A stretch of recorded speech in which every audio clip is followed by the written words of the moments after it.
தமிழ் தேசியம் என்பது என்ன, திராவிடம் என்பது என்ன என்று ஒரு பெரிய விவாதத்தை தமிழ்நாட்டிற்குள்ளாக உருவாக்கிவிட்டார்கள். தமிழ்நாட்டிற்குள்ளாக ஒரு பிளவு அரசியலை செய்திருக்கிறார். தமிழ் தேசியத்தையும் விளக்கி சொல்லவில்லை,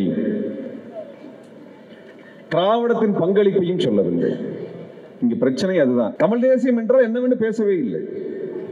நான் ஐயா மணியரசனிலிருந்து சொல்லுகின்றேன். அவராக இருந்தாலும் சரி, நாம் தமிழர் கட்சியினுடைய தலைவர் சீமானாக இருந்தாலும் சரி, இரண்டாம் அவருக்கு அது நாம் தமிழ் தேசியம் என்றால் என்னவென்று தெரியாது. அவருக்கு தமிழ் தேசியத்தை பற்றி எதுவுமே தெரியாத ஒரு நபர்.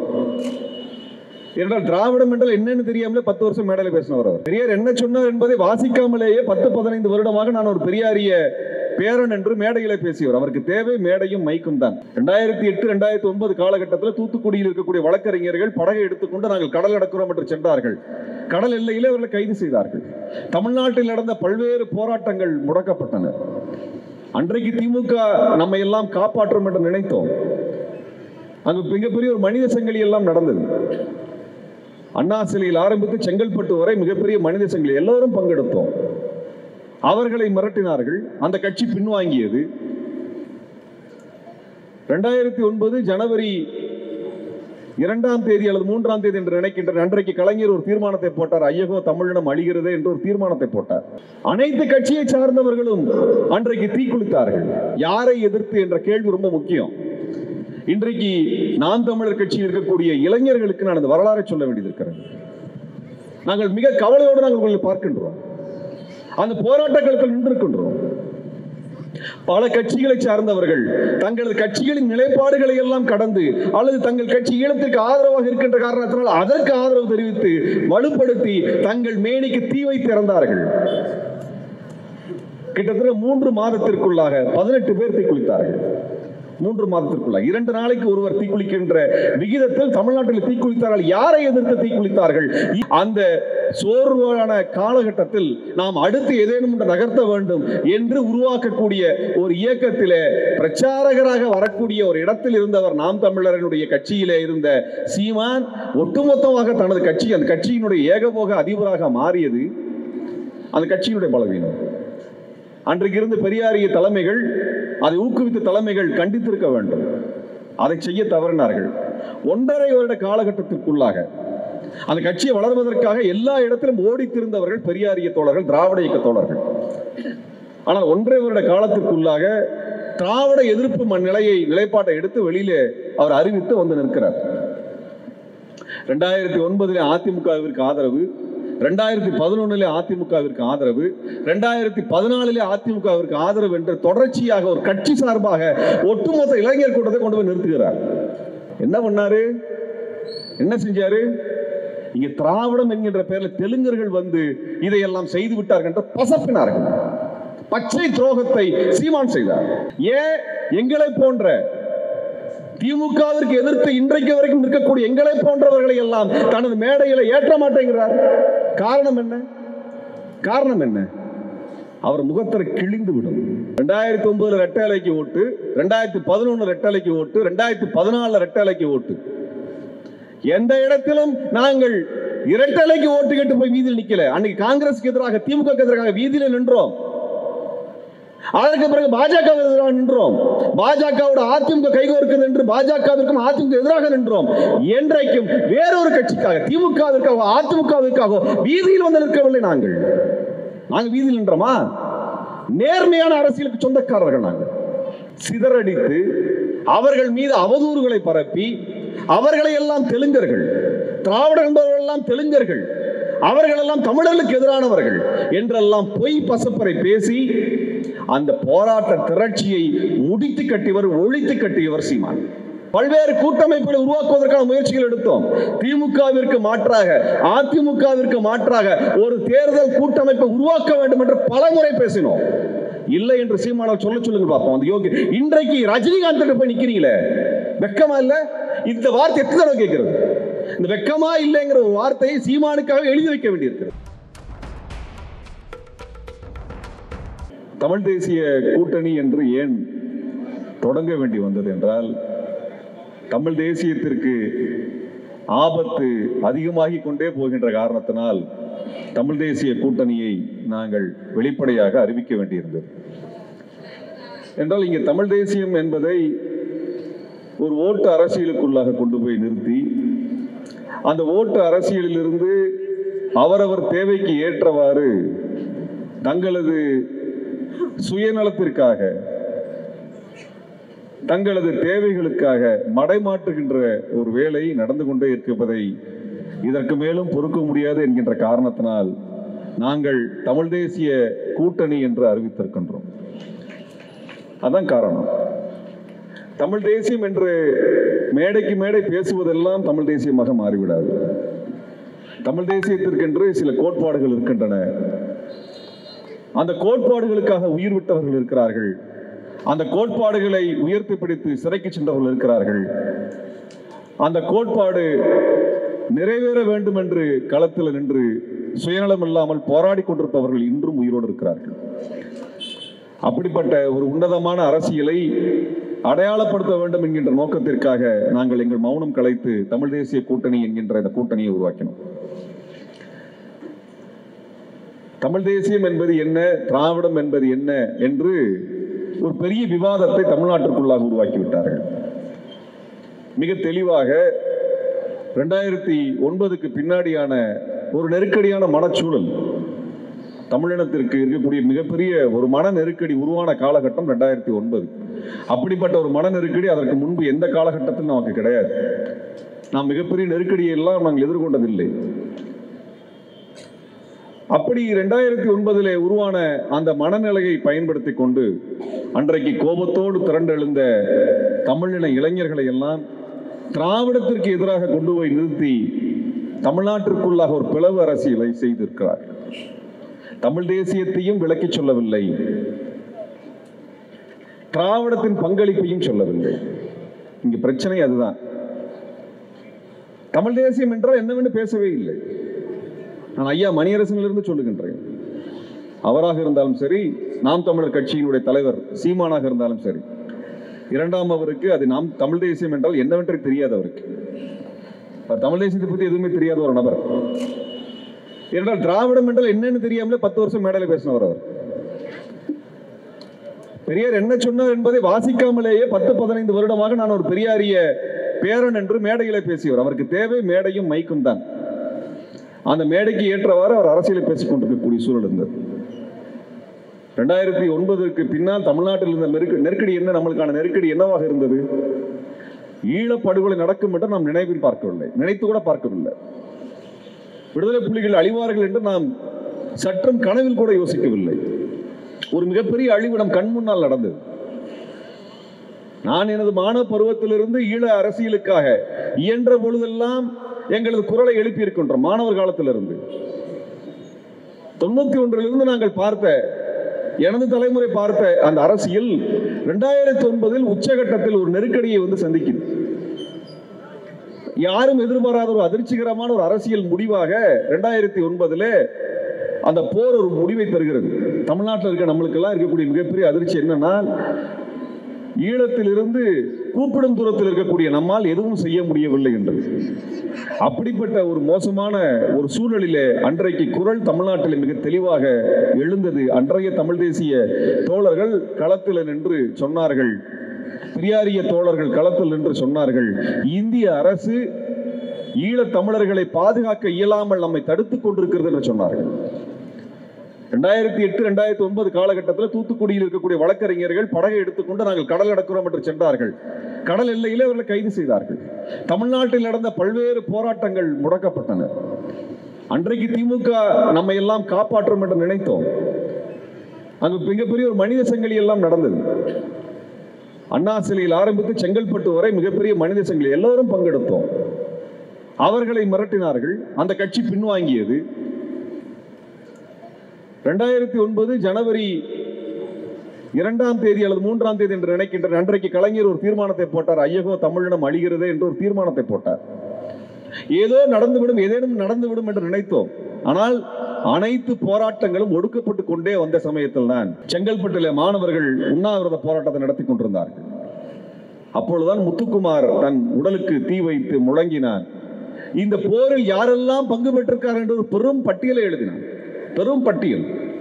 அதுல திமுகவின் குற்றம் சாட்டி இருந்தார். ஆனால் உலகளாவிய அளவில் என்ன சிக்கல்கள்லாம் நடக்கிறது என்று விரிவாக எழுதியிருந்தார் முத்துக்குமார்.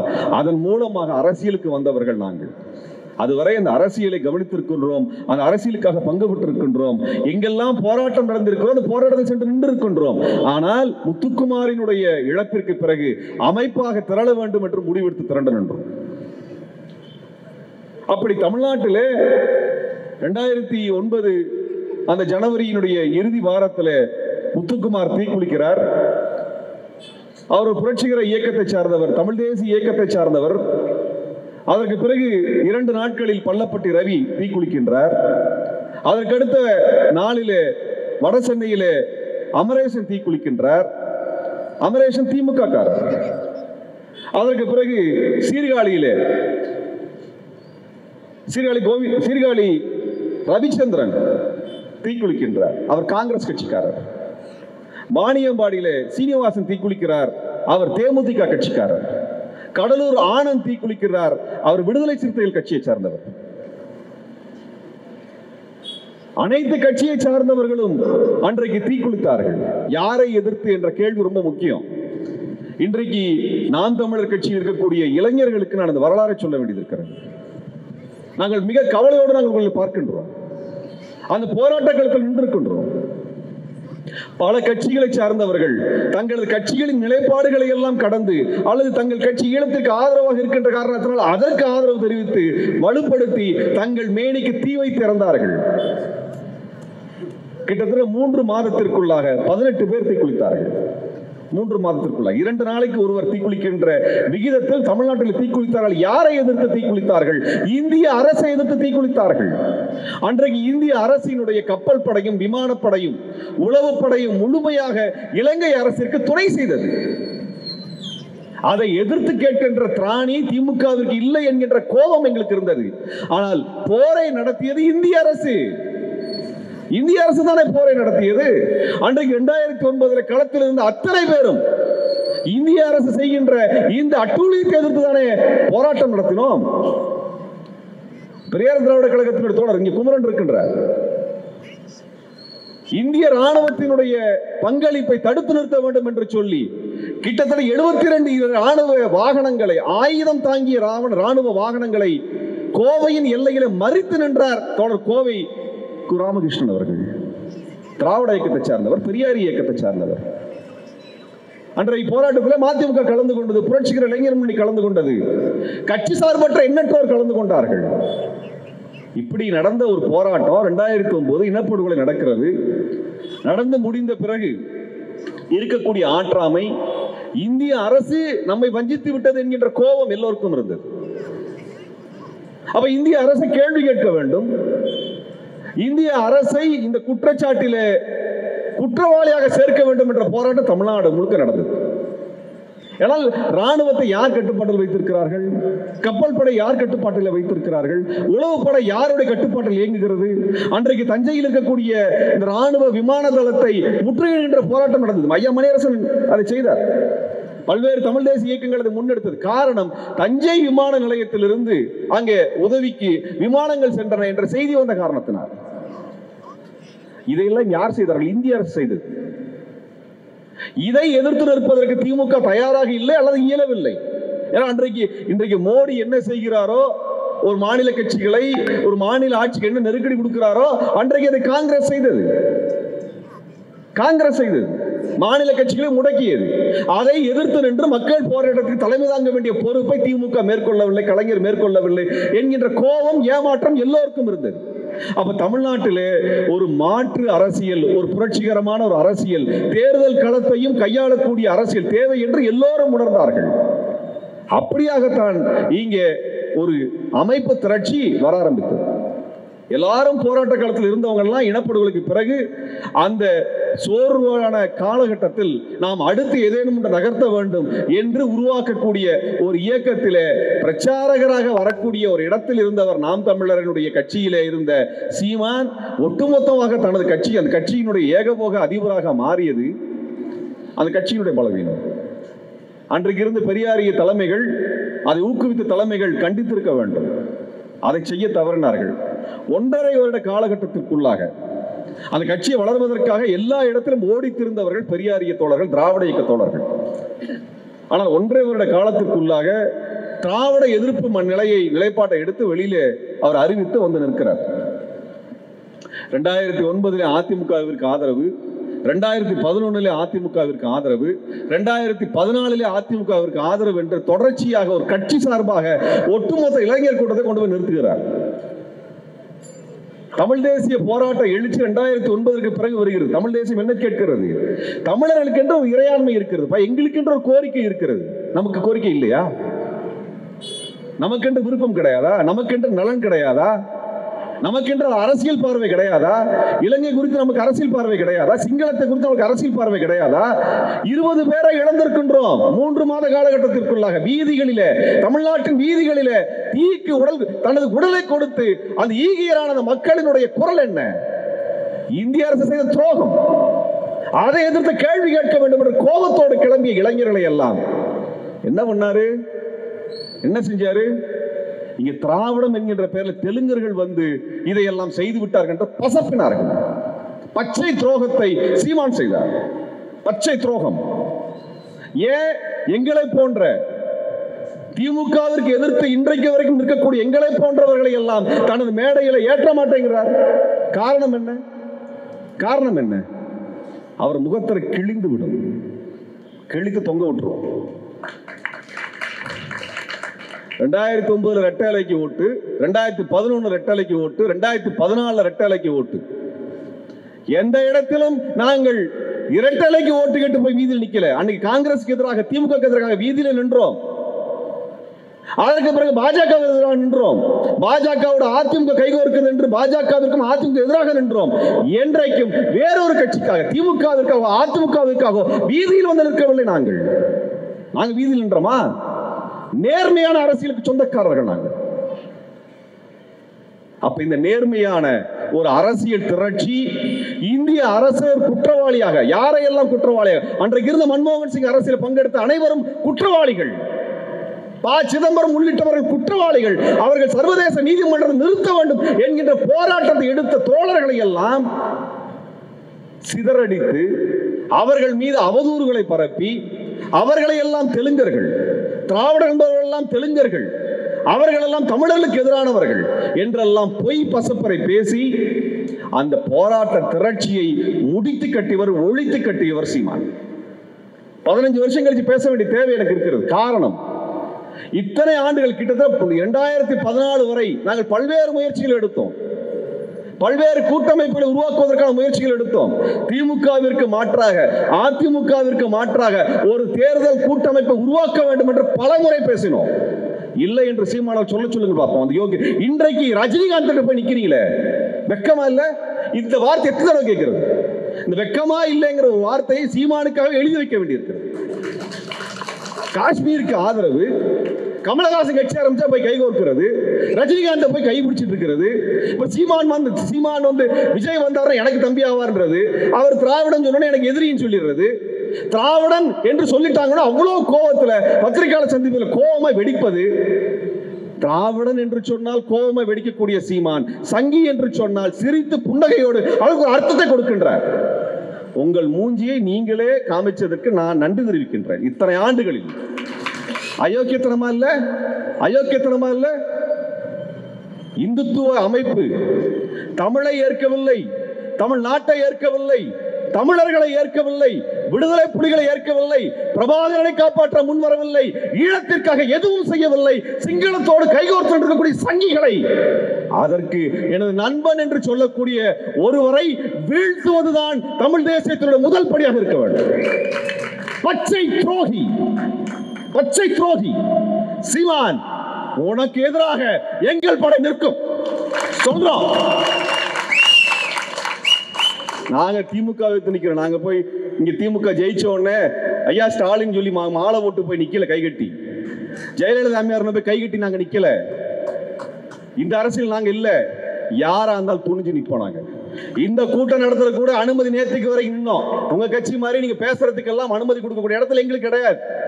ஆனால் போராடி பெற்றோம், போராடி கொண்டிருக்கிறோம். நாங்கள் நிற்போம், நாங்கள் வெல்வோம். எச்சரிக்கை விடுகின்றேன் சீமான். இந்த 15 ஆண்டுல இந்த இளைஞனை எல்லாம் சிதைத்து சீரழித்து அவனது பொருளாதாரத்தை சுரண்டி, அவனது உணர்வை சுரண்டி, அவனது அரசியலை சுரண்டி, மடை மாற்றி உண்மை மேடை ஏற்றி அரசியலுக்கு அழைத்து வந்த பெரியாரிஸ்டுகளை எல்லாம் கொச்சைப்படுத்தி இழிவுபடுத்தி, பெரியாரை இழிவுபடுத்தி இத்தனையும் செய்துவிட்டு சீரழிவு அரசியலை செய்துவிட்டு ரஜினியோடு கைகோர்த்து நிற்கக்கூடிய சீமான் அரசியலை ஒழித்து கட்டுகின்ற வேலையை செய்வார். ஏனென்றால் திமுகவிற்கு எதிரான சரியான மாற்று அரசியலை செய்யணும்னா இந்த மாதிரி புல்லுருவிகளை புடுங்கி வெளியே வீசினா மட்டும்தான் செய்ய முடியும். எங்களுக்கு திமுகவிற்கு மாற்று தேவை. ஆனால் அந்த இடத்தில் சீமான் கிடையாது. சீமானுக்கு முதுகெலும்பும் கிடையாது, துணிச்சலும் கிடையாது. நிக்க சொல்லுங்க பாப்போம். எத்தனை வழக்குகளை வாங்கி கொண்டு நிற்கின்றோம்? எத்தனை வழக்குகள்? வாயை திறந்த பொய், வாயை திறந்த பொய். இப்படிப்பட்ட ஒரு அரசியல் தமிழ்நாட்டில் திரண்டு எழுந்த ஒரு தமிழ் தேசிய அரசியல். அந்த தமிழ் தேசிய அரசியலை சிதைச்சிட்டு வந்த இளைஞர்களை எல்லாம் அவனிடத்துல பொய்யா கதையை பேசி எந்தவித கருத்தும் அவனுக்கு என்னன்னா, நான் கேட்கிறேன், KM ஷெரீப் தோழருடைய கட்சி தோழர்கள் இங்க இருக்கிறாங்க, விடுதலை தமிழ் புலிகள் கட்சியுடைய தோழர்கள் இருக்கிறார்கள், ஐயா தனியரசனுடைய தோழர்கள், விடுதலை சிறுத்தைகளுடைய தோழர்கள், தோழர் SR பாண்டியனுடைய இயக்கத்தை சார்ந்த தோழர்கள், நாகேந்திரன் கட்சியை சார்ந்த தோழர்கள், இத்தனை பேரும் இங்க இருக்கிறோம். இத்தனை தலைவர்கள் மேடையில் இருக்கிறோம். எங்க யாருக்கும் ஒருவருடைய தொண்டர்களை இன்னொரு பறித்து கொண்டு சென்று விடுவார் என்கின்ற எந்த அச்சமும் எங்களுக்கு கிடையாது. ஆனால் சீமானுக்கு உண்டு, சீமானுக்கு உண்டு. வேற எந்த கட்சி தலைவரையும் தனது மேடையில் ஏற்றுவதற்கான துணிச்சல் கிடையாது. வேற யாருக்கு அந்த மாதிரி துணிச்சலே கிடையாது. எங்களுக்கு எந்த அச்சமும் கிடையாது. ஏனால் எங்கள் கருத்துக்கள் தெளிவானவை, எங்கள் கருத்துக்கள் தெளிவானவை. அதை விட எங்கள் அரசியல் அதை விட முற்போக்கானவை. நாங்கள் களத்தில் வீதியிலே மக்களோடு நிற்கின்றோம். வெறும் வாய்ஸ் ஓடல் அரசியல் செய்யவில்லை. நாங்கள் கோட்டைப்பட்டினத்தில் மீனவ செத்தான், இலங்கை படை கொன்னுது. உங்க ஊர்ல இருந்து எவ்வளவு தூரம்? அது 50-60 கிலோமீட்டர். நெய்தல் படை கட்டுவேன், கொய்தல் படை கட்டுவேன்னு பேசின சீமான் அங்கு கிடையாது. 3 நாட்கள் நானும் தோழர் குடந்தை அரசன் அவர்களும் கோட்டைப்பட்டினத்தில் நின்றோம். நாங்கள் அந்த மீனவர்களுடன் நின்றோம். முதல் முறையாக கொல்லப்பட்ட மீனவனுடைய புதைத்த உடலை எடுத்து உடல் பிற கூராய்வு செய்வதற்கான போராட்டத்தை நடத்தணுமா இல்லையா? நடத்தி காட்டணுமா இல்லையா? வெறும் நெய்தல் படம் சொல்லிட்டா முடிஞ்சுதா? இல்ல சினிமாவா? எல்லாமே சினிமாவா? நாம் தமிழர் இருக்கக்கூடிய அதில் இன்றைக்கு நிறைய பேர் கோவப்பட்டு வெளியே போகக்கூடியவர்களை பார்க்கின்றேன். அந்த இளைஞர்களை பார்த்து நான் பரிதாபப்படுகின்றேன். அதோட பரிதாபம் என்னன்னா, நீங்கள் அந்த கட்சியில ஏமாந்ததை மட்டும் நான் பரிதாபமா பார்க்கல. வெளியில வந்ததுக்கு அப்புறம் எங்க போறது தெரியாம இருக்கீங்க பாத்தீங்களா? அதான் பரிதாபம். அந்த நபர் உங்களுக்கு செய்த மிகப்பெரிய சீரழிவு கட்சிக்குள் வைத்தது அல்ல. கட்சிக்கு வெளியில் செல்லும் பொழுது உங்களுக்கு திசை தெரியாமல் அனாதரவாக விட்டாரே, அதுதான் அவர் பண்ண மிகப்பெரிய சீரழிவு. மிகப்பெரிய சீரழிவு. கொள்கையை சொல்லித் தரவில்லை, கோட்பாட்டை சொல்லித் தரவில்லை, வரலாற்றை சொல்லித் தரவில்லை, போராட்டத்தை சொல்லித் தரவில்லை, துணிவை சொல்லித் தரவில்லை. எனக்கு முன்பு பேசிய இளமாறன் நாம் தமிழர் கட்சியிலே மாநில பொறுப்பில் இருந்தவர், இளைஞரணி பொறுப்பாளராக இருந்தவர். அவருடைய மிகப்பெரிய நாம் தமிழருடைய வரலாற்றிலேயே முதல் மிகப்பெரிய மாநாட்டை கோவையில நடத்தி காட்டியவர் இளமாறன். இளமாறன் ஏன் கட்சியிலிருந்து வெளியே வந்தார்? ஏன் வெளியே வந்தார்? பாலச்சந்திரன் படுகொலையான செய்தி வெளியில் வருகிறது, அந்த புகைப்படம் வெளியில் வருகிறது. சேனல் 4ல அந்த புகைப்படம் வெளியில் வந்து எல்லாரும் கொந்தளிக்கின்றோம். நாம் நேசித்த தலைவனுடைய பிள்ளையை படுகொலை செய்திருக்கிறார்கள். ஒரு பிஸ்கட்டை கொடுத்து அவன் சாப்பிட்டு இருக்கான், அடுத்த போட்டோவில் அவன் படுகொலையாகி கிடக்கின்றான். ஒரு குழந்தை, 10 வயது குழந்தை படுகொலை செய்யப்பட்டிருக்கின்றான். நம் தேசிய தலைவனுடைய மகன் படுகொலையாகி கிடக்கின்றான். அவன் முகத்தில் எந்த விதமான அச்சமும் இல்லை. சிங்களருடைய அந்த கோட்டையில் அமர்ந்திருக்கக்கூடிய அந்த குழந்தையுடைய முகத்தில் எந்த அச்சமும் இல்லை. ஏன்? அவன் பிரபாகரன் மகன், விடுதலை புலிகளோடு வளர்ந்தவன். சுட்டு கொலை செய்யப்பட்டு அந்த புகைப்படத்தை பார்த்து பதறி போய் தமிழ்நாடு முழுவதும் போராட்டம் தீவிரமடைகிறது. அதில் கொந்தளித்து போய் இளமாறனும் அவர் நண்பர்களும் மத்திய அரசுடைய அலுவலகத்தை முற்றுகையிட்டு அதை பூட்டி அதை மிகப்பெரும் ஒரு போராட்ட களமாக மாற்றி அவர்கள் சிறைக்கு செல்கிறார்கள். கோவை சிறையிலே அடைக்கப்படுகிறார்கள். அதற்கு அடைக்கப்படுவதற்கு முன்பாக அவர் பேசும் பொழுது சீமான் சொல்றார், உனக்கே இந்த வேண்டாத வேலை, எதுக்கு இந்த வேலையை செய்யறன்னு கேட்டிருக்கிறார். நாம் நேசிக்கக்கூடிய தலைவருடைய பிள்ளையை கொண்டுட்டாங்க, எப்படி நம்ம போராடாம இருக்க முடியாது? இப்படியே போராடிட்டு இருந்தா கட்சியை அவன் அங்கீகரிக்க மாட்டான், கட்சியை தடை செஞ்சிருவான். போராட்டத்தை நிறுத்து என்று சொன்ன காரணத்தினால் அந்த கட்சியிலிருந்து வெளியே வந்தார். போராட முடியாதவனுக்கெல்லாம் எதுக்குடா கட்சி? போராட துணிச்சல் எதுக்கு கட்சி? எதுக்கு வச்சிருக்கிற? உனக்கு சினிமா படமும் எடுக்க தெரியல, அரசியலும் தெரியல, வரலாறும் தெரியல, புரட்சி பண்ணவும் தெரியல. கோழைகளுக்கு எதற்கு கட்சி? கோழைகளுக்கு எதற்கு கட்சி? நாங்களெல்லாம் உங்களை மாதிரி சீமான மாதிரி மேடையில் வசனம் பேசுற ஆட்கள் இல்லை, ஆனா களத்தில் நேருக்கு நேராக நின்று மோதக்கூடியவர்கள். ஒரு அடி பின்னால் வைக்க மாட்டோம், ஒரு அடி பின்னால் வைக்க மாட்டோம். எத்தனை போராட்டங்கள் நடத்தியிருக்கின்றோம், போராட்டங்களின் மூலமாக நாம் வளர்ந்தோம். அன்பான தோழர்களே, உங்களுக்கு நான் ஒரு செய்தி சொல்ல விரும்புகின்றேன். நீங்கள் எந்த இயக்கத்தை சார்ந்தவர்களாக இருந்தாலும் சரி, தந்தை பெரியார், அண்ணல் அம்பேத்கர், மேதகு பிரபாகரனை நெஞ்சில் ஏற்றிருக்கக்கூடிய நீங்கள் வீதியில் இறங்கி உங்கள் கட்சிக்கும் உங்கள் இயக்கத்திற்கும் தோழர்களை நீங்கள் வென்றெடுக்கவில்லை என்றால் புல்லுருவிகள் தான் கட்சியை வளர்த்துவார். நீங்கள் அதை செய்யவில்லை என்றால் தமிழ் தேசியத்தை அழிக்கக்கூடியவர்கள், தமிழினத்திற்கு துரோகம் செய்யக்கூடியவர்கள் தான் இந்த மண்ணில தங்கள் கட்சி கொடியை நாட்டுவார். விடுதலை புலிகள் என்று சொன்னால் ஒரு மாபெரும் மரியாதை, ஒரு பெரும் நேசம். அந்த மரியாதையையும் நேசத்தையும் ஏதோ சினிமா பட கதை சொல்ற மாதிரி, சாப்பாட்டு கதை சொல்ற மாதிரி, முனியாண்டி விலாஸ் கதையா சொல்லி சொல்லி கேட்கக்கூடிய இளைஞர்களுக்கு எல்லாம் அதை பற்றியான பிம்பம் என்னையா வரும்? ஒன்றும் இல்லை. 2009க்கு பிறகு கட்சியில போன இளைஞர்களிடத்துல எல்லாம் விடுதலை புலிகளை பற்றி கேட்டால் எந்த விதமான அரசியல் வரலாறும் இருக்காது, எந்த விதமான அரசியல் வரவும் தெரியாது. ஏதோ சினிமா அவர் கேட்டதெல்லாம் நான் நல்லா சாப்பிட்டேன், மீன் சோறு போட்டாங்க, கறி சோறு போட்டாங்க, திங்கிறதுக்காகவே போன ஒரு ஆள் கட்சி நடத்த திங்கிறத பத்தி தானே பேசுவாங்க. போராடுவதற்காக சென்ற KM ஷெரீப் போன்ற தோழர்கள் எல்லாம் அமைதியாக இருக்கிறார்கள், என்றால் ஒரு போராட்டத்திற்காக வந்தவர்கள். ஆனால் அப்படிப்பட்டவர்களுடைய அரசியல் எல்லாம் முன்னுக்கு வராமல் போய் இப்படிப்பட்ட ஒரு போலியான அரசியல் விடுதலை புலிகளுடைய எல்லா சின்னத்தையும் தன்னோட தான் மாத்திக்கிறது. இன்னைக்கு அது என்ன ஆகுதுன்னா, இணையத்துல பார்த்தோம்னா விடுதலை புலிகளுடைய இயக்கத்தை சார்ந்தவர்கள் அவர்கள் நிகழ்ச்சிக்கு சென்றிருந்தால் விருந்தினர் வரவேற்பதற்காக ஒரு சால்வை போடுவாங்க. அதான் மஞ்சள் கலர்லையும் சிவப்பு கலர்ல இருக்கக்கூடிய அந்த சால்வை, அதையும் காப்பி அடிச்சு அதே மாதிரி இந்த பக்கம் நாம் தமிழர், நாம் தமிழ், இந்த மூஞ்சி இந்த பக்கம் தலைவர் படத்தையும் போட்டு ரெண்டு ஒன்னாயா? ரெண்டு ஒன்னா?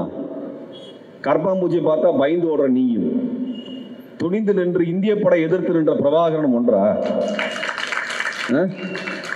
உன்னை மாதிரியான ஒரு கோழை நபர்கள். நான் ஏன் ஒருமையில் பேச வேண்டிய, நான் பேச விரும்பவில்லை, ஆனால் பேச வேண்டிய தேவை என்னவென்றால், இங்கே ஒரு கொச்சையான அரசியல் திரும்ப திரும்ப கட்டி எழுப்பி அதான் தமிழ் தேசியம் என்று சொல்கிறீர்கள். அப்படிப்பட்ட ஒரு நபர் மீது எனக்கு எந்த மரியாதையும் கிடையாது, எந்த மரியாதையும் கிடையாது. இன்றைக்கு விடுதலை புலிகள் சின்னம் எல்லாம், அந்த சின்னத்தை எல்லாம் கொள்ளையடித்து அதன் மூலமாக பெரும் பொருளை ஈட்டி அதை வைத்துக் கொண்டு ஒரு அரசியல் நடத்துகிறேன் என்று சொல்லி திராவிடத்திற்கும் பெரியாருக்கும் அண்ணல் அம்பேத்கர் அவர்களுக்கும் எதிரான அரசியலை கட்டமைத்துக் கொண்டிருக்கக்கூடிய இடத்துல இவர்களை மீதான எந்த மதிப்பும் தயவுசெய்து வச்சுக்காதீங்க, எந்த மதிப்பும் வச்சுக்காதீங்க. தமிழ்நாட்டில் நமக்கென்று ஒரு மாற்று அரசியல் வேணும், வலிமையான அரசியல் வேண்டும், அதை நாம் செய்தாக வேண்டும். ஆனால் ஒரு பொய்யின் மீது அதை செய்ய முடியாது, ஒரு கோழைத்தனத்தின் மீது அதை செய்ய முடியாது. அப்படிப்பட்ட ஒரு இடத்துல நாம் நமக்கென்று ஒரு மிகப்பெரும் ஒரு பொறுப்பு இருக்கிறது தோழர்களே. அந்த பொறுப்பு என்னவென்றால், 1,00,000 இந்திய படையை விரட்டி அடித்த மேதகு பிரபாகரன் அவருடைய அரசியலை படியுங்கள். அந்த அரசியலை படித்து அதன் மூலமாக அரசியலை கற்றுக்கொள்ளுங்கள். பெரியாரை பற்றி தெரிந்து கொள்ள வேண்டும் என்றால் பெரியார் எழுதிய புத்தகங்கள் இருக்கின்றன, அவரது உரைகள் இருக்கின்றன, அதை கேட்டு தெரிந்து கொள்ளுங்கள். அண்ணல் அம்பேத்கர் அவர்களுடைய உரைகளை தேடி எடுத்து படித்து வாசித்து அதிலிருந்து கற்றுக்கொள்ளுங்கள். இதில் இருந்துதான் அரசியல் பிறக்கும், இதுல இருந்து தான் அரசியல் பிறக்கும். இங்க இருக்கிற இயக்கங்களுக்கு ஒரு மிகப்பெரிய பொறுப்பு இருக்கிறது. தமிழ் தேசிய அரசியலை சீமானிடமிருந்து காக்க வேண்டும், அதுதான் மிக முக்கியமானது. இங்க தமிழ் தேசிய கூட்டணி என்று நாங்கள் உருவாக்கியதற்கு காரணம், தமிழ்நாட்டிற்குள்ளாக ஒரு தமிழ் தேசியம் என்பது தமிழரசன் போன்றவர்கள், தோழர் தமிழரசன், புலவர் கலியபெருமாள் போன்றவர்கள், பாவலர் பெருஞ்சித்திரனார் போன்றவர்கள் தங்கள் இன்னுயிரை கொடுத்து மிகப்பெரிய ஈகத்தை செய்து அவர்கள் இந்த தேசிய அரசியலை கட்டி எழுப்பியிருக்கிறார்கள். அந்த அரசியலை கொச்சைப்படுத்துகின்ற விதமாக, இழிவுபடுத்துகின்ற விதமாக நடத்தப்படக்கூடிய அரசியலை நாம் வீழ்த்தியாக வேண்டியிருக்கிறது. அது இந்த மேடையில் சொல்ல வேண்டியது. நாங்கள் இவ்வளவு காலம் அதை பேசினதில்லை, 15 வருடமா பேசினதில்லை. ஏதாவது ஒரு புள்ளியில அவரிடத்தில் ஒரு மாற்றம் வரும் என்று நினைத்தோம், இல்லை. தோழர் ஷெரீப் அவர்கள் கூட எத்தனையோ முயற்சி எடுத்தார். அவரிடம் நேரடியாக பேசினார், அவர் கூட்டங்களுக்கு சென்றார், விவாதித்தார். அவர் தான் கொண்டு போய் அவர்கிட்ட பழனி பாபாவை அறிமுகப்படுத்துறார். பழனி பாபாவை சீமானுக்கு அறிமுகப்படுத்தியவர் தோழர் கே.எம். ஷெரீப். ஆனால் இன்னைக்கு அவர் என்ன மேடையில் பேசுறாரு, பழனி பாபாவை என்ன தவிர யாராவது தமிழ்நாட்டில் கொண்டாடுறாங்களான்னு. இது ஆச்சரியப்படுறதுக்கு ஒன்றும் இல்லை. செகுவேராவே நான் தமிழ்நாட்டில் கண்டுபிடிச்சு கொண்டு வந்தேன்னு சொன்னவர் அவர். நிஜமா தாங்க, நான் பொய் சொல்ல. 2010 பார்த்தீங்கன்னா சொன்னார், செகுவேராவை தமிழ்நாட்டுக்கு அறிமுகப்படுத்தியவன் நான். நல்ல வேளை பிடல் காஸ்ட்ரோட அறிமுகப்படுத்துறது நான் தானே சொல்லாம இருந்தார். பிடல் காஸ்ட்ரோவுக்கே செகுவேராவை அறிமுகப்படுத்தியவன் நான். ஒரு தனியாக அவரது நண்பர்கள் சொன்னான்னு சொல்லுவார். சின்ன பசங்களுக்கு தெரியாதுல்ல, பிடல் காஸ்ட்ரோ யாருன்னு தெரியாது இல்ல. அவர் நம்ம தம்பி தான்ப்பா, அவரும் இங்கே தான்ப்பா இருக்கிறார். சண்டை போட்டாரு, நல்லா பெரிய தாடி வச்சிருப்பாரு. அந்த தம்பிட்டு அப்பவே சொன்னேன், தாடிக்கு நல்ல எண்ணெய் எல்லாம் போட்டு, ஷாம்பு எல்லாம் போட்டு, அதெல்லாம் நல்லபடியா வச்சுக்கணும்னு சொன்னேன். தம்பிட்டு நல்ல சாப்பாடு போடுவாப்புல அப்படின்னு பிடல் காஸ்ட்ரோ பத்தி ஒரு சொல்லி வச்சிருக்கலாம். அப்படிப்பட்ட ஒரு இழிவான ஒரு அரசியல் நடந்துகிட்டே இருக்கு. இதையெல்லாம் நம்பி விசிலடிக்கக்கூடிய தம்பிகள் அங்கே இருக்கிற அவர்களைத்தான் பாதுகாக்க வேண்டும், அவர்களைத்தான் பாதுகாக்கணும்.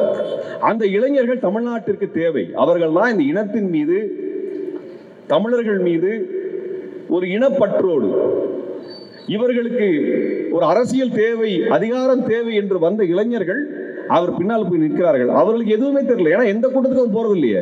எந்த கட்சி கூட்டத்துக்காவது போனாதானே அவருக்கு உண்மையான அரசியல் என்ன வேணும் பசங்களுக்கு தெரியும். அப்படி எந்த கூட்டத்துக்கும் போறது இல்லை. ஏன்னா எல்லாத்துக்கிட்டும் என்ன சொல்லியிருப்பாங்க, குழந்தை அரசன் ஒரு தெலுங்க, திருமுருகன் ஒரு தெலுங்க, ஷெரீப் அவர் என்ன சொன்னாருன்னு தெரியாது. இப்படி ஒவ்வொருத்தரை பத்தியும் ஒன்று மண்டைகளை போட்டு வச்சிருப்பானுங்க. அவன் அதுக்கப்புறம் எதுவுமே கேட்க மாட்டான், எதுவுமே யோசிக்க மாட்டான். அந்த இளைஞன் கடைசியில சீமானை பற்றியான ஒரு பிம்பம் என்னன்னு உண்மை தெரிந்தது பிறகு எல்லாருமே தப்பா இருக்கிறாங்க அப்படிங்கிற விரக்தி மனநிலையில் தான் வெளியேறுகின்றார். அவர் மரியாதை நிமித்தமாக சீமான் யாரை சந்திக்கிறாரு? மரியாதை நிமித்தமாக வானதியை சந்திப்பார், மரியாதை நிமித்தமாக பொன்னாரை சந்திப்பார், மரியாதை நிமித்தமாக ரஜினிகாந்தை சந்திப்பார். ஆனால் மரியாதை நிமித்தமாக என்றைக்கும் தமிழினத்திற்காக போராடக்கூடிய எவரையும் சந்தித்ததில்லை. என்னைக்கா சந்திச்ச போட்டோ வந்து பார்த்துருக்கீங்களா? தமிழ்நாட்டில் போராடக்கூடிய எவரையாவது மரியாதை நிமித்தமாக சந்தித்திருக்கிறாரா? அது எப்படி சாத்தியமாகும்? தமிழ்நாட்டில் திமுக ஒரு மாற்று அரசியல் கொண்டு வரும் சொல்லக்கூடியவர்கள், இங்கே மண்ணுக்காக போராடக்கூடிய பல்வேறு இயக்க தலைவர்கள் இருக்கிறார்கள். அங்கே அணு உலை போராட்டத்தை நடத்திய உதயகுமார் இருக்கிறாரு, ஸ்டெர்லைட் போராட்டத்தை நடத்திய ஃபாத்திமா இருக்கிறாங்க. இப்படி தமிழ்நாட்டில் பல்வேறு போராட்ட காலத்தில் இருந்த யாரோடாவது அவர் உறவு வைத்திருக்காரா? யாரையாவது மேடையில் ஏற்றிருக்கிறாரா? இந்த கூடங்குளம் போராட்டத்தில் என்ற முகிலன், இப்படி யாரையாவது, சாதி எதிர்ப்பு போராட்ட காலத்தில் நின்றவர்கள், சுற்றுச்சூழலுக்காக போராடியவர்கள், இப்படி யாரையுமே மேடையில் ஏற்றியதில்லை. இதுல கொடுமை என்னன்னா, நம்மாழ்வார் அவர்களை தமிழர்களை தெலுங்கு என்று சொல்லி அந்த கட்சி பரப்புரை செஞ்சது அவர் உயிரோடு இருக்கிறப்ப. ஏன்னா அவர் மீத்தேன் எதிர்ப்பு போராட்டத்தை கட்டி நடத்திட்டு இருந்தார். அந்த போராட்டத்தில் போய் சேர மாட்டார், அதெல்லாம் சேர மாட்டார். நம்மாழ்வார் இறந்த உடனே இவர் தான் ஒரு விவசாயி என்பதை போல நம்மாழ்வார் படத்தை எல்லா இடத்துலையும் வச்சுட்டு இருக்கிறார். நம்மாழ்வாருக்கும் உங்களுக்கு என்ன தொடர்பு? எங்கள் கண் முன்னால் நடந்த வரலாறு. பூவுலக நண்பர்களுடைய நிகழ்ச்சியில நம்மாழ்வார் வருவார், பேசுவார். பல்வேறு விவசாய சங்கங்களுடைய நிகழ்ச்சியிலே அவர் பேசியிருக்கின்றார். போராட்ட காலத்தில் எல்லாரும் ஒருங்கிணைத்திருக்கின்றார். தோழர் குழந்தை அரசன் உள்ளிட்டவர்கள் எல்லாம் அவரோடு நின்றிருக்கிறார்கள். அவர்களே படம் போடுறதில்லை. ஏன்னா அடுத்தவங்களுடைய உழைப்பை தின்று வாழக்கூடாது என்கின்ற நேர்மையான எண்ணம் இந்த தலைவர்களுக்கு இருக்கிறது. ஆனா எல்லாத்தையும் திருடுறது, கேட்கறது யாரும் இல்லைல்ல. நம்மாழ்வார் குடும்பத்திலிருந்து யாராவது போய் கேட்கணும், உமக்கும் நம்மாழ்வாருக்கு என்னையா சம்பந்தம்? திடீர்னு ஒரு விவசாயம் மாறிட்டார். எல்லா வகையிலும் இந்த இளைஞர்களை மடைமாற்றி, காயடித்து, சிதறடித்து, நான் அவர்களிடத்தில் ஒரு வேண்டுகோள் வைக்கிறேன். உங்களுக்கு உண்மையாலுமே தமிழ்நாட்டிலே ஒரு மாற்று அரசியலை கட்ட வேண்டும் என்றால், அது மாற்று இயக்கங்களாக கடந்த 40-50 ஆண்டுகளாக களத்தில் போராடி கொண்டிருக்கக்கூடிய இயக்கங்களோடு கைகோர்த்து தான் நீங்க உருவாக்க முடியும். அப்படி கைகோர்க்கவில்லை என்றால், ஒன்று நீங்கள் போராட்டத்தை நடத்த வேண்டும். அப்படி உங்களுக்கு போராட்டத்தை நடத்துவதற்கு துணிவோடு ஒரு தலைவன் இருந்தால் அதை செய்யுங்க. உங்க தலைவன்னா துணிச்சல் இல்லாதவரா இருக்கிறாரு. போராடுவதற்கான எந்த துணிச்சலும் இல்லாத ஒரு தலைவரை வைத்துக் கொண்டு எப்படி ஒரு போராட்ட அமைப்பை கட்டுவீர்கள்? எப்படி இங்க இருக்கக்கூடிய திமுக அதிமுக என்கின்ற மாபெரும் ஜாம்பவான்களுக்கு எதிராக எப்படி கட்சி உருவாக்க முடியும்? எப்படி சாத்தியமாக முடியும்? கேளுங்க அவங்க கிட்ட. இது ரெண்டு பெரிய கட்சிகள். இதுல என்னன்னா எல்லாரையுமே நீங்க திமுக கைகூலின்னு எழுதுவானுங்க. ஒரு வருடத்திற்கு கிட்டத்தட்ட 150 இருந்து 200 கூட்டங்கள் போராட்டங்களில் பங்கெடுக்கக்கூடியவர்கள் நாங்கள். எத்தனை போராட்டங்கள் இங்க ஆளும் கட்சிக்கு எதிராக நடந்து கொண்டிருக்கிறது அவருக்கு தெரியாது. ஒரு வாரத்துக்கு 3-4 கூட்டங்களில் இந்த அரசு செய்யக்கூடிய தவறுகளை கண்டித்து போராட்ட காலத்தில் நிற்கின்றோம் நாங்கள். ஆனால் எல்லாத்தையும் திமுக காரன் உத்தர குத்துறது. அதுக்கு முன்னாடி என்ன குத்துறாங்க? தெலுங்குன்னு குத்துறாங்க. வெறும் தெலுங்குன்னு சொல்றது திமுக காரன் சொல்றது. இதைத்தான் மாத்தி மாத்தி எழுதிட்டு இருப்பானுங்க. பிஜேபிக்கும் நாம் தமிழர் கட்சியினுடைய தலைமைக்கும் எந்த வேறுபாடும் இல்லாமல் ஒன்றாகத்தான் பயணித்துக் கொண்டிருக்கிறார். நான் பலமுறை சொல்லியிருக்கின்றேன். அவர் இங்க இருக்கக்கூடிய போராடக்கூடியவர்களை எல்லாம் தெலுங்குன்னு சொல்லுவார். ஆனா பிஜேபி தலைவர் ஒருத்தனை கூட தெலுங்குன்னு சொல்ல மாட்டான். ஒருத்தரை கூட சொன்னதில்லை. பெரியார தெலுங்குன்னு சொல்லுவார். அந்த கட்சியில இருந்து இங்க போராடக்கூடிய அனைவரையுமே தமிழர் அல்ல தமிழர் என்று சொல்லுவார். அப்படி பிஜேபியில் இருக்கக்கூடிய வானதி தமிழரா, தமிழிசை தமிழரா, அமர் பிரசாத் ரெட்டி தமிழரா, அர்ஜுன் சம்பத் தமிழரா? சொல்லுங்க. வாய் திறந்து சொல்லணும்ல, சொல்ல மாட்டார். அவருக்கு பிஜேபி எதிரல்ல. அன்பான தோழர்களே, வீட்டுக்குள்ளாக இருக்கக்கூடிய சகோதரர்கள் நம்மளுக்கு நம்ம மூத்த சகோதரர்கள் நம்மளுக்கு சண்டை இருக்குது, சண்டை போட்டுட்டு இருக்கிறோம். அந்த சமயத்தில் வீட்டுக்குள்ள ஒரு நல்ல பாம்பு வந்துருச்சுன்னா, ஒரு கட்டுவிரியன் வந்துருச்சுன்னா, அந்த கட்டுவிரியை நம்ம சகோதரனை கடிச்சு செத்ததுக்கு அப்புறம் நம்ம வீடு நம்மளுக்கு தான் வந்துருச்சு நினைக்கிறோம். எவ்வளவு முட்டாளோ அதுபோல நமக்கும் திமுகவிற்கும் முரண்பாடு இருக்குதுனால், அந்த முரண்பாடு இருக்கக்கூடிய சமயத்தில் நல்ல பாம்பாக பாரதிய ஜனதா கட்சி உள்ள வருகிறது என்றால் நம்ம முரண்பாட்டை முதலில் ஒதுக்கி வைத்து விட்டு நல்ல பாம்பை அடித்தாக வேண்டும், கட்டுவிரனை விரட்டியாக வேண்டும். அதான் செய்யணும். விடுதலை சிறுத்தைகளோ மதிமுகவோ கம்யூனிஸ்ட் கட்சிகளோ அல்லது இதர அமைப்புகளோ அவர்கள் திமுக கூட்டணிக்கு ஆதரவாக போனார் என்ற காரணம் என்னவென்றால் 2014 போகல, 16 போகல, 11 போகல, 2009 போகல. அவர்கள் ஏன் 2019 21 போனார்கள் என்றால் பாஜக மோடி என்கின்ற ஒரு வடநாட்டான் இங்கே கொடி நட்டு கொண்டிருக்கிறான். ஒரு மார்வாடி சேட்டு தமிழ்நாட்டை கொள்ளையடிக்கணும்னு வர்றான். அப்படிப்பட்ட ஒருவன் தமிழ்நாட்டிற்கு நிதி கொடுக்க கூடாது, தமிழ்நாட்டுக்கு சட்டங்களை நிறைவேற்ற அதிகாரத்தை கொடுக்க கூடாது, தமிழ்நாட்டிலே ஆளுநரை வைத்து திருவள்ளுவர் உள்ளிட்டவர்கள் எல்லாம் சீரழிக்க வேண்டும், அவர்களை எல்லாம் கொச்சைப்படுத்த வேண்டும், தமிழ் மொழியை இழிவுபடுத்த வேண்டும் என்று டெல்லியிலே ஒரு கட்சியை வச்சு அதன் மூலமாக தமிழ்நாட்டை இழிவுபடுத்தி கொண்டிருக்கிறானா? யார்ப்பா நம்மளுக்கு முதல் எதிரி? யார் எதிரி? பிஜேபி தான் எதிரி. ஆனா அவர் மேடையில் மட்டும் பிஜேபி எதிராக பேசுவார், மோடிக்கு எதிராக பேசுவார், சிரிச்சிட்டு போயிடுவார். ஆனா ஒரு போராட்டத்தை கட்டியது கிடையாது. ஒரு இடத்தை கூட பாரதிய ஜனதா கட்சிக்கு எதிராகவோ ஆர்எஸ்எஸ்க்கு எதிராகவோ போராட்டத்தை கட்டியது கிடையாது. நீங்க எந்த கேள்வி கேட்டாலும் திமுக கட்டியான்னு கேட்பாங்க. அப்ப திமுக சரியில்லைன்னு சொல்லி தான் ஒன்ன வர சொன்னாங்க. நீ திமுக கை காமிச்சிட்டு திமுகவை விட அதிகமாக கொள்ளையடிக்கிறதுக்கு தயாராகிறேன்னா நான் கேட்கிறேன், ஒரு கவுன்சிலர் சீட்டு இல்லாத நீ இவ்வளவு கொள்ளையடிக்கிறேன்னா இத்தனை எம்எல்ஏ வச்சிருக்கிறவங்க ஏன் பண்ண மாட்டாங்க? சொல்லு. ஒரு கவுன்சிலர் சீட்டு ஜெயிக்கிறதுக்கு உனக்கு யோக்கியதில்லை, வக்கு இல்லை. அப்ப தமிழ்நாட்டில் அவர் என்ன செய்யறார் என்றால் திமுக மட்டும் எதிரி என்றால் அதுல என்ன பண்ணுகிறார் என்றால் பாரதிய ஜனதா கட்சி எதிரி அல்ல என்று சொல்லுகிறார். முதன்மை எதிரி அல்ல என்று சொல்லுகிறார். நான் சொல்லுகின்றேன், தமிழ்நாட்டிற்கான ஆபத்தை டெல்லியிலிருந்து வந்திருக்கக்கூடிய பாரதிய ஜனதா கட்சியும் அதோடு கொள்கையோடு பெரிய முரண்பாடுகளை கொண்டிருக்கிறார் காங்கிரஸ் கட்சியும் தான், வேற ஒன்றும் கிடையாது. டெல்லியிலிருந்து வந்தவன் தான் பிரச்சனை, நம்மளுக்கு அவன் தான் முதல் பிரச்சனை. தமிழ்நாட்டில் இத்தனை சீரழிவு வந்திருக்கிறது என்றால் டெல்லிக்காரன் கொடுத்த நெருக்கடி தானே, இங்கே அவன் கொண்டு வந்த சட்டங்கள் தானே, அவன் பறிக்கக்கூடிய திட்டங்கள் தானே. இங்க எந்த சட்டத்தையும் எந்த திட்டத்தையும் கொண்டு வர முடிகிறது? ஒண்ணுமே பண்ண முடியல நம்மளால. அப்ப அதை கேள்வி கேட்காமல் நம்மளுக்கு அதிமுகவோட முரண்பாடு இருக்கிறது, திமுக முரண்பாடு இருக்கிறது, அவர்களுக்கு மாற்றாக நம்ம வேற உருவாக்க வேண்டும் என்பதிலே நம்மளுக்கு வேறுபட்ட கருத்து கிடையாது. ஆனால் வீடு இருந்தா தானே ஓடு மாற்ற முடியும் என்று அண்ணா சொன்னார். வீடு இருந்தா தானே ஓடு மாற்ற முடியும், வீட்டை இடிச்சுட்டா என்ன பண்ணுது? இன்றைக்கு தமிழ்நாட்டை பாரதிய ஜனதா கட்சியிடம் விட்டு கொடுத்து விட்டால் என்ன செய்வது? என்ன செய்கிறது? எடப்பாடியார் என்ன செஞ்சாரு? எல்லா இடத்திலும் இந்துத்துவ ஆட்களை கொண்டு வந்து ஆட்சியிலே அல்லது அதிகாரத்திலே அமர்த்துகின்ற வேலையை ஆர்எஸ்எஸ் செய்த போது அதெல்லாம் அனுமதித்தார். நாம் ஏன் எடப்பாடி அவருடைய ஆட்சியை எதிர்த்தோம்? சொல்லுங்க பாபு. மே 14 இயக்கத்தின் பாருன்னு சொல்றேன். நாங்கள் மாநில கட்சிகளுக்கு எதிராக நாங்கள் போராட்டத்தை கூர்ந்திட்டவில்லை. மாநில கட்சிகள் 1000 குறை இருக்குதுங்க, 1000 குறை இருக்கு. ஆனால் மாநில கட்சிகளினுடைய அதிகாரம் ஒரு எல்லைக்குள் தான் இருக்கும். மாநில கட்சியினுடைய ஊழலை கையாள முடியும், எதிர்கொள்ள முடியும், மாநில கட்சியோடு நீங்கள் உரையாட முடியும். கேள்வி கேட்க முடியும், அவனை எதிர்த்து போராட முடியும். ஆனால் டெல்லியில் இருக்கிறான அதிகாரம், அது யார் கேள்வி கேட்கிறது?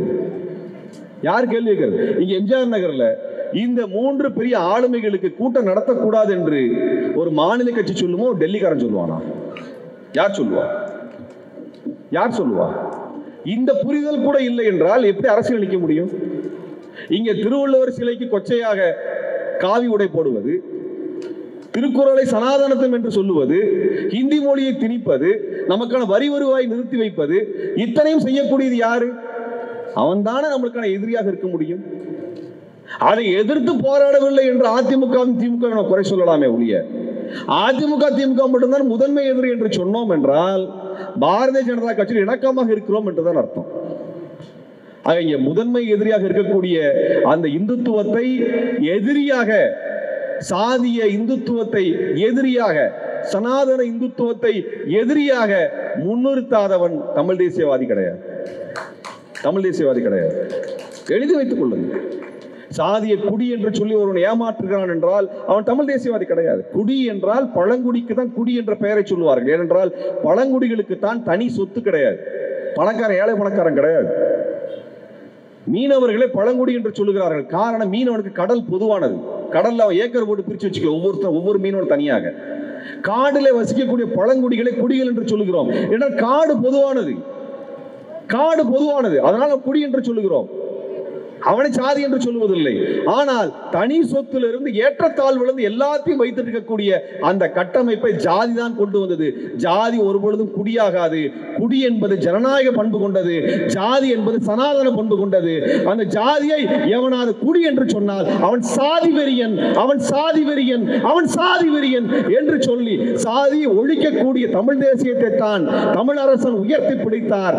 அந்த தமிழ் அரசன் சொன்னதுதான் தமிழ் தேசியம் ஒழிய இங்கே வந்து இருக்கக்கூடிய சீமான்களும் கோமான்களும் சொல்லுவதெல்லாம் தமிழ் தேசியம் இல்லை என்று அழித்துவிட்டு தமிழ் தேசிய கட்டமைப்பை உருவாக்குங்கள் என்று சொல்லி விடைபெறுகிறேன். நன்றி, வணக்கம்.